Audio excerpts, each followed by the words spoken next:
বললেন আরজি করের ঘটনার বিরুদ্ধে পার্থ স্যার এবং শ্রাবন্তীদির যে মিছিলটি বার করেছিলেন সেটিতে আমরা সকলেই যোগদান করেছিলাম।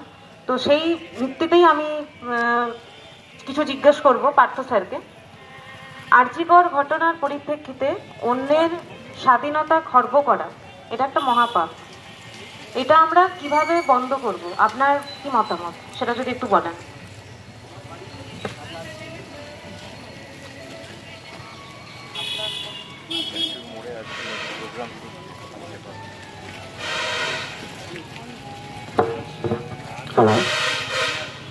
প্রথমে আমি আমার শ্রদ্ধেয় গুরুজনদেরকে প্রণাম জানাই। আমরা জানি যে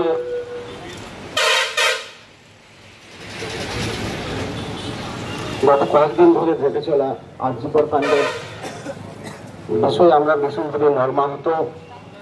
আরজি কর কাণ্ডে যে ঘটনাটা ঘটেছে আমাদেরকে যথেষ্টভাবে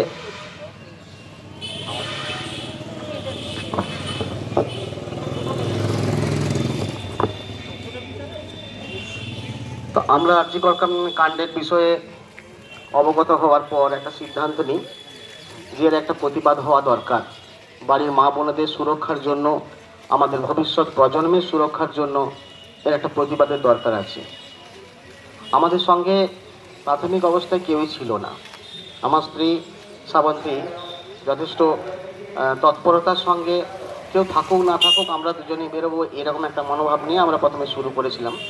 যদিও আপনাদের সার্বিক উপস্থিতি আমাদের এই কাজটিকে যথেষ্ট সফলতা পেয়েছে। আর আমরা চাই এই আরজি কর কাণ্ডে ঘটে যাওয়া ঘটনাটা শুধু নয়, আমাদের পাড়াতে, আমাদের সমাজে এই ধরনের যে সমস্ত এই যৌন লালসা শিকার হচ্ছে মেয়েরা, আমাদেরকে জেগে উঠতে হবে। আমাদের জেগে না উঠলে আরজি কর কাণ্ড ঘটবে। এটা ঘটছে, শুধু আরজি করে হচ্ছে তা নয়, এটা সব জায়গাতেই হচ্ছে। হয়তো আরজি কর কাণ্ডটা সামনে এসছে বলে আমরা ব্যাপারটাকে নিয়ে এতটা দেখছি। আমাদের সমাজে এরকম ঘটনা রয়েছে এবং কিছু যৌন লালসাপূর্ণ মানুষ রয়েছে। আমরা তাদেরকে যদি চিহ্নিত করতে না পারি, গোড়া থেকে সমূলে উৎখাত করতে না পারি, তাহলে এই ঘটনা বন্ধ করা সম্ভব নয়। তো আপনারা সহযোগিতা করেছেন আমাদেরকে। আমি প্রথমে আপনাদেরকে ধন্যবাদ দেব না, কারণ এরকম একটা মহতী কাণ্ডে কাউকে ধন্যবাদ দিয়ে ছোট করতে চাই না আমি। আর আমাদেরকেই প্রতিবাদ করতে হবে। কে কী করলো সেটা বড় কথা নয়, প্রশাসনের উপর ভরসা রাখতে হবে আমাদেরকে। প্রশাসনের উপর ভরসা রেখেই আমাদেরকে এগিয়ে যেতে হবে।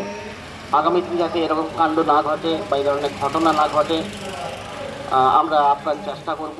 আর যেখানে এই ধরনের ঘটনা দেখব অবশ্যই আমরা প্রতিবাদ করব। ধন্যবাদ।